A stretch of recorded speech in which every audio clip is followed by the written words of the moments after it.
Hello everyone, welcome back to Srishti Smart Brains. So today we will cover unit number 1 of our GE General Elective Indian Economy. So let's have a look at the syllabus first displayed on the screen. Okay, so we are having total 5 units in our syllabus. तो इस वाले particular video में हम लोग unit number 1 को cover करने वाले हैं एंड बाकी के यूनिट्स हम लोग अपकमिंग वीडियो में कवर करेंगे. Okay, so our unit number 1 is historical and general overview of Indian economy since independence. इसका सीधा सा मतलब है कि 1947 में आज़ादी मिलने के बाद से लेकर आज तक हमारे देश के पैसों का, व्यापार का और लोगों की कमाई का सिस्टम कैसे चला और कैसे बदला. ओके, सो हम लोग फेज़ 1 से स्टार्ट करते हैं. The starting line 1947. इमेजिन करो कि आपको एक पुरानी गाड़ी विरासत में मिली है, पर उस गाड़ी का इंजन ख़राब है, टायर्स में हवा नहीं है और पेट्रोल की टंकी बिल्कुल सूखी हुई है. 1947 में जब ब्रिटिशर्स इंडिया छोड़कर गए तो हमारी इकोनॉमी की हालत बिल्कुल ऐसी ही थी. करीब 200 साल तक उन्होंने हमारा पैसा और रिसोर्सेज पूरी तरह से निचोड़ लिया था. Drain of wealth. जब हम आज़ाद हुए तो हमारे सामने बहुत बड़ी प्रॉब्लम्स थी, जैसे फर्स्ट पॉवर्टी एंड स्टारवेशन, गरीबी और भुखमरी. ज़्यादातर लोग बहुत गरीब थे, 2 वक्त की रोटी मिलना भी मुश्किल था. सेकंड डिपेंडेंस ऑन एग्रीकल्चर, खेती पर निर्भरता. लगभग 80 to 85% लोग गांव में रहते थे और खेती करते थे, पर खेती का तरीका बहुत पुराना था और बारिश पर डिपेंड करता था. फसल अच्छी नहीं होती थी. थर्ड इंडस्ट्रीज़ का ना होना. हमारे पास कोई बड़ी फैक्ट्रीज़ नहीं थी. हम लोग छोटी से छोटी चीज़ के लिए बाहर के देशों पर डिपेंड करते थे. तो अब हमारे लीडर्स जैसे पंडित जवाहरलाल नेहरू के पास टास्क था कि इस टूटी हुई गाड़ी को ठीक करके हाईवे पर दौड़ाना है. तो अब हम लोग चलते हैं फेज़ 2 की तरफ, which is the building phase 1950 से 1990 तक का. ओके, गाड़ी को ठीक करने के लिए गवर्नमेंट ने डिसाइड किया कि हम सब कुछ प्लान करके करेंगे. यहाँ शुरू हुआ 5 ईयर प्लान, 5 वर्षीय योजना का ज़माना. हर 5 साल के लिए सरकार एक टारगेट सेट करती थी कि इस बार खेती पर फोकस करेंगे, अगली बार डैम्स और फैक्ट्रीज़ बनाएंगे. इस टाइम पर इंडिया ने मिक्स्ड इकोनॉमी का रास्ता चुना. मिक्स्ड इकोनॉमी का मतलब है कि मार्केट में गवर्नमेंट और प्राइवेट लोग दोनों मिलकर काम करेंगे, पर असलियत में गवर्नमेंट एक बहुत स्ट्रिक्ट पेरेंट की तरह थी. गवर्नमेंट का कहना था कि हम बाहर के देशों से कुछ नहीं खरीदेंगे, हम सब कुछ अपने देश में ही बनाएंगे. Self reliance. इस दौर को लाइसेंस राज भी कहा जाता है. अब इसे एक एग्जाम्पल से समझो. आम आदमी की लाइफ कैसी थी उस वक्त. अगर आपको अपने घर में एक लैंडलाइन टेलीफोन लगवाना होता था तो फॉर्म भरने के बाद 5 से 10 साल तक वेट करना पड़ता था. अगर आपको बजाज का स्कूटर ख़रीदना है तो उसकी भी है सालों की वेटिंग आती थी, क्योंकि प्रोडक्शन लिमिटेड थी और बाहर से इम्पोर्टेड गाड़ियां लाना अलाउड नहीं था. टीवी पर सिर्फ एक चैनल आता था, दूरदर्शन, क्योंकि वो सरकारी था. फ़ायदा क्या हुआ इस फेज़ का. हमने बड़े डैम्स बनाए, IITs और IIMs खोले और हमारे देश में अनाज इतना पैदा होने लगा कि हमें बाहर से गेहूं मंगवाने की ज़रूरत नहीं पड़ी. ग्रीन रेवोल्यूशन या हरित क्रांति की वजह से. ओके, अब देखते हैं फेज़ 3 में क्या हुआ. ओके, उससे पहले हम लोग देखते हैं कि उसके नुकसान क्या थे. हम दुनिया से बहुत पीछे रह गए. सरकारी कंपनीज़ आलसी हो गई क्योंकि उनका कोई कंपटीशन नहीं था. क्वालिटी ख़राब होती गई और करप्शन बढ़ गया. अब चलते हैं फेज़ 3 की तरफ. The turning point 1991 crisis. So दोस्तों, अब आती है हमारी स्टोरी में सबसे बड़ी टेंशन. साल था 1991. हमारी इकोनॉमी की गाड़ी कम्प्लीटली ब्रेक डाउन हो गई। सरकार के पास फॉरेन एक्सचेंज, बाहरी देशों के पैसे जैसे डॉलर बिल्कुल ख़त्म हो गए थे। बाहर से पेट्रोल और ज़रूरी सामान मंगवाने के लिए हमारे पास सिर्फ 14 दिन मतलब 2 हफ्ते का पैसा बचा था। देश बैंकक्रप्ट होने की कगार पर था। हमारी गवर्नमेंट को अपना सोना बैंक ऑफ इंग्लैंड और बैंक ऑफ स्विट्ज़रलैंड में गिरवी रखना पड़ा ताकि हमें उधार मिल सके। ये इंडिया के लिए बहुत बड़ी इंसल्ट की बात थी। उस वक्त के finance minister doctor Manmohan Singh, उन्होंने डिसाइड किया कि अब पुराने तरीके से देश नहीं चलेगा, हमें इस बंद कमरे की खिड़कियां और दरवाज़ा खोलना पड़ेगा ताकि फ्रेश हवा अंदर आ सके। उन्होंने 3 नई चीज़ें लागू की जिसे हम शौक से एलपीजी कहते हैं। इसका फुल फॉर्म है लिबरलाइजेशन, प्राइवेटाइजेशन एंड ग्लोबलाइजेशन। आइए इसको आसान भाषा में समझते हैं। फर्स्ट, लिबरलाइजेशन, आज़ादी देना। सरकार ने अपना लाइसेंस राज ख़त्म कर दिया। प्राइवेट कंपनीज़ को बोला गया, आपको जो बनाना है बनाओ, जितना बनाना है बनाओ, बार बार परमिशन लेने की ज़रूरत नहीं है। रूल्स को आसान कर दिया गया। जैसे एक स्ट्रिक्ट पेरेंट ने फाइनली अपने बच्चों को अपने डिसीजंस खुद लेने की आज़ादी दे दी।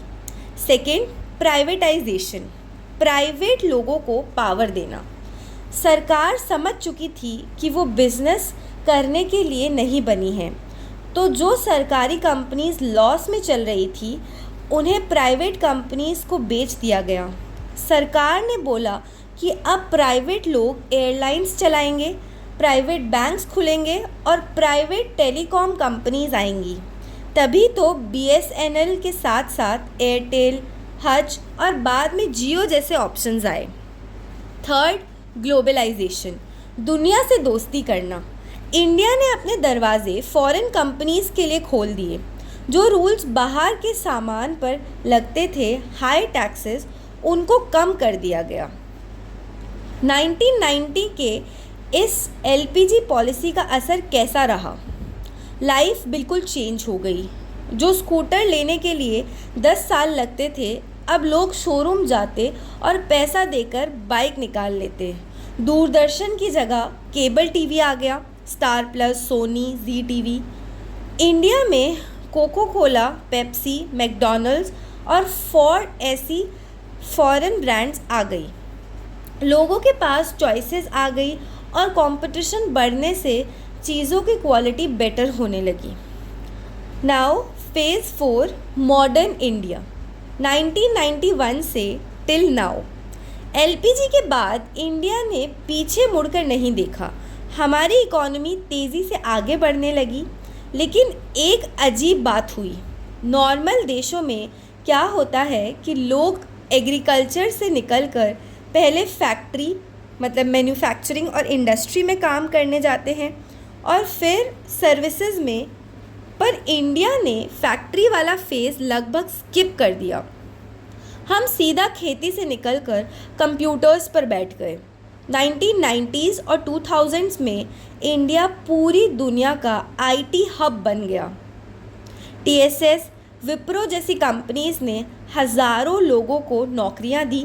बाहर के देशों का काम इंडिया में आने लगा, जिससे बीपीओ या कॉल सेंटर्स कहा गया। हम दुनिया को सॉफ्टवेयर बेचने लगे। इस दौर में देश एक नया मिडिल क्लास पैदा हुआ। जिन लोगों के पास पहले सिर्फ साइकिल होती थी, वो अब कार खरीदने लगे, मॉल्स में शॉपिंग करने लगे और फ्लाइट्स में ट्रैवल करने लगे। आज हम दुनिया की टॉप 5 सबसे बड़ी इकोनॉमीज़ में से आते हैं। हम चंद्रयान चांद पर भेज रहे हैं।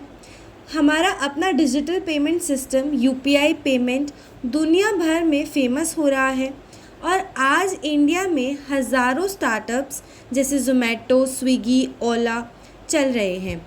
लेकिन क्या सब कुछ ठीक हो गया है? नहीं, आज भी हमारी इकोनॉमी में कुछ बड़ी प्रॉब्लम्स हैं जो हमें फेस करनी पड़ रही हैं। फर्स्ट, अनएम्प्लॉयमेंट, बेरोज़गारी। हमारा आईटी सेक्टर पैसे तो बहुत कमा रहा है, पर नौकरियां लिमिटेड लोगों को मिलती है। आज भी देश के सबसे बड़े हिस्से को खेती पर डिपेंड रहना पड़ता है, जहां पैसे कम हैं, काम ढूंढने वाले लोग ज़्यादा हैं और अच्छी नौकरियां कम हैं। सेकंड, इनइक्वालिटी, अमीर और गरीब का फासला। इंडिया की इकॉनमी ऐसी बनी है कि देश की आधी से ज़्यादा दौलत सिर्फ कुछ परसेंट अमीर लोगों के हाथ में है। एक तरफ हमारे पास बड़े बड़े बिलियनियर्स हैं, तो दूसरी तरफ आज भी करोड़ों लोग झुग्गी झोपड़ियों में रहते हैं और बेसिक मेडिकल फैसिलिटीज़ के लिए स्ट्रगल करते हैं। थर्ड, इंफ्रास्ट्रक्चर, सड़क और बिजली। हमने हाईवेज तो बनाए हैं, पर आज भी गांव के लेवल पर अच्छी सड़कें, 24 घंटे बिजली और अच्छे सरकारी स्कूल हॉस्पिटल का स्ट्रक्चर पूरी तरह से ठीक नहीं हुआ है। सो नाउ कंक्लूजन, अगर हम पिछले 75 प्लस सालों को देखें तो हमने ज़ीरो से स्टार्ट किया था, एक ऐसी जगह से जहां खाने को अनाज नहीं था, और आज हम दुनिया की सबसे तेज़ी से ग्रो करने वाली इकॉनमी है। हमारी जर्नी स्ट्रिक्ट सरकारी कंट्रोल वाले लाइसेंस राज से शुरू होकर आज एक खुली और ग्लोबल इकॉनमी तक पहुंची है। हमने बहुत लंबी उड़ान भरी है, पर अभी भी गरीबी और बेरोज़गारी जैसी ख़राब मौसम वाली प्रॉब्लम्स को ओवरकम करना बाकी है। ओके, सो इस यूनिट को हम लोग क्विकली रिकैप कर लेते हैं। सबसे पहले हमने देखा आज़ादी के वक्त का इंडिया 1947। इकॉनमी बिल्कुल ख़राब थी क्योंकि ब्रिटिशर्स ने हमें लूट लिया था। 85% लोग खेती पर डिपेंड थे, पर खेती के तरीके बहुत पुराने थे। पॉवर्टी बहुत ज़्यादा थी और फैक्ट्रीज ना के बराबर थी। देन स्ट्रिक्ट प्लानिंग का ज़माना 1950 से 1990 तक। गवर्नमेंट ने 5 ईयर प्लान्स शुरू किए, मिक्स्ड इकॉनमी अपनाई गई, पर सरकार का कंट्रोल बहुत ज़्यादा था। लाइसेंस राज, बिजनेस खोलने के लिए बहुत सारे स्ट्रिक्ट रूल्स थे और सरकारी परमिशन लेनी पड़ती थी।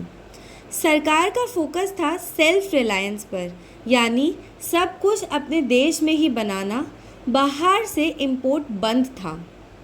इसका रिज़ल्ट क्या हुआ? डैम्स और स्कूल्स बने और ग्रीन रेवोल्यूशन आई, जिससे अनाज बढ़ा, लेकिन मार्केट में कंपटीशन नहीं था, इसीलिए क्वालिटी ख़राब हुई और करप्शन बढ़ा।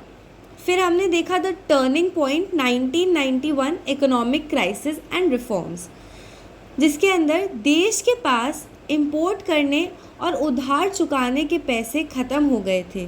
देश बैंकक्रप्ट होने वाला था।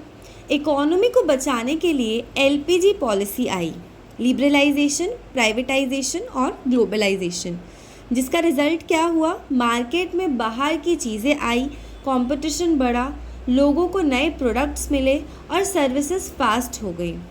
फिर लास्टली हमने देखा modern era 1991 to present, services and IT boom. India पूरी दुनिया का टेक हब बन गया। बीपीओ, सॉफ्टवेयर और स्टार्टअप्स बहुत तेज़ी से आगे बढ़े।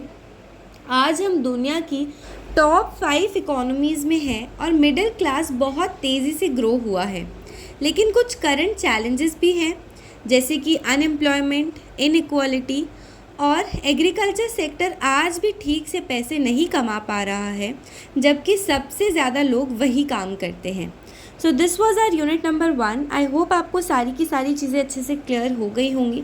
Still, if you have any doubts, feel free to ask me in the comment box. I will reply you as soon as possible. Thank you so much for watching and don't forget to subscribe.